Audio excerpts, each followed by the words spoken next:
What's up, everyone? Today we'll be going over a video of a chase I had with a clown a while back, and I found some interesting tidbits that I thought I'd point out. One of which is just a general concept in DBD that I think you just learn as time goes on. And another of them is a chase tactic or a chase maneuver that you can implement in your own chases with killers. So let's start off with the first thing that I mentioned. So end game adrenaline pops, gens are done, I get speed burst and a health state heal. So I'm now 2-shot. I see spine chill flicker a couple times, I see it's solid, and then suddenly there's an elephant, right? So he's got me. At this point there's no real place to go, right? This is a wall, over here's a wall, here is a wall, right? Because it's the end of the map. Over there is the rest of the map. So at this point I've committed to this chase, right?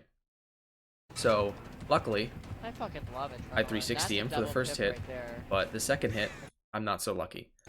He throws a bottle, I step in it. I know at this point clearly he's about to hit me, right? So now is a very important time to understand that there is a point in the chase where you're just gonna get hit. It's just gonna happen. And you need to basically roll with the punches and use the speed boost you get on account of getting hit, as well as the killer's stun from the basic attack, to get as far away from the killer as possible. Now, a lot of the times when I was first starting out as well, I would take the hit and then I would just like boost into a wall or something and just end up dying because, you know, it's difficult, right? You got a lot going on during a killer chase.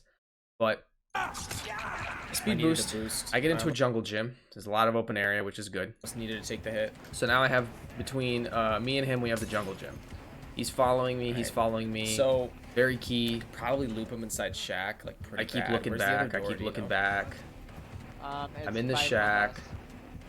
I see him reloading bottles. I know I have some time. So at this point, I'm like, fuck this loop. So I'm just gonna leave the shack. So I leave the shack. He follows me. Here's the second thing I want to bring up. This is a chase technique that you can utilize in any one of your chases. Whenever you have some kind of object, it has to be big enough to block your killer's view of your character model. Whenever you have a big enough object, such as a jungle gym, such as a hay bale, such as whatever you want to call, you know, a barn, whatever it is, whatever map you're on, what you can do is you can make sure you take a left or a right. Obviously, you have to choose. And then once you take that left, so in this instance, I took a left. And I make sure that I'm hidden behind this wall, basically. To his perspective, it's going to look like I went boom, right? I went boom and then boom left, right? So if we reverse it a little bit, let's watch this for a little while. He's going to chase me. He's going to go past shack. And he's going to have a choice to make, right? So I'm going left, right? He has two possible paths he can choose. You can choose this path, which is the L, which is the straight path, basically following me on my footsteps and just boom, boom, right?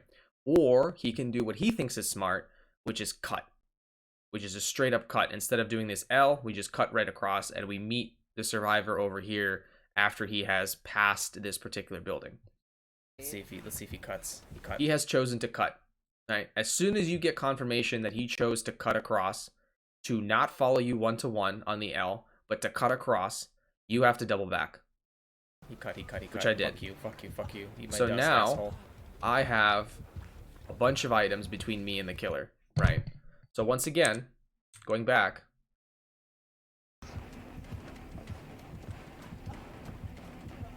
Cut here. Get out of the shack. I could have done it with anything, right? I could have done it with a tire rack. I could have done it with a tree. I could have done it with this excavator. But I chose to do it here because of this jungle gym. Let's see if he cuts. He cut. And then he does cut. Fuck you. Eat my dust, asshole. So at this point, you have a lot of items between you and the killer. You have plenty of time. He gets a nasty bottle throw. He gets a one-to-one. I need a pallet. Bottle throw. My God, this stun is insane. Which is what I comment on as well. I agree with me there. And then pallet, he misses it. Good for him. He tries to go back. Please take a hit. I think what he's doing is he's reloading bottles. I think he's run out of bottles. That's what he's actually doing. So he's gonna throw at this point, I have enough of a clearance to leave. So, oh my God. So yeah, so keep those two things in mind. One thing is just a general rule in DBD. Whenever you take that hit, make sure you use that speed wisely and you don't, you know, sprint burst essentially into a wall. And then whenever you're in a chase, try to understand your surroundings and try to utilize the double back move, you know, usefully. And some higher rank killers, they won't let you, right? You're just going to have to play around and see if it works. But as a base maneuver, it's very good and very successful. So let me know if that worked for you. Let me know if you enjoyed the video. I'll be making more of these soon. Peace out, fam.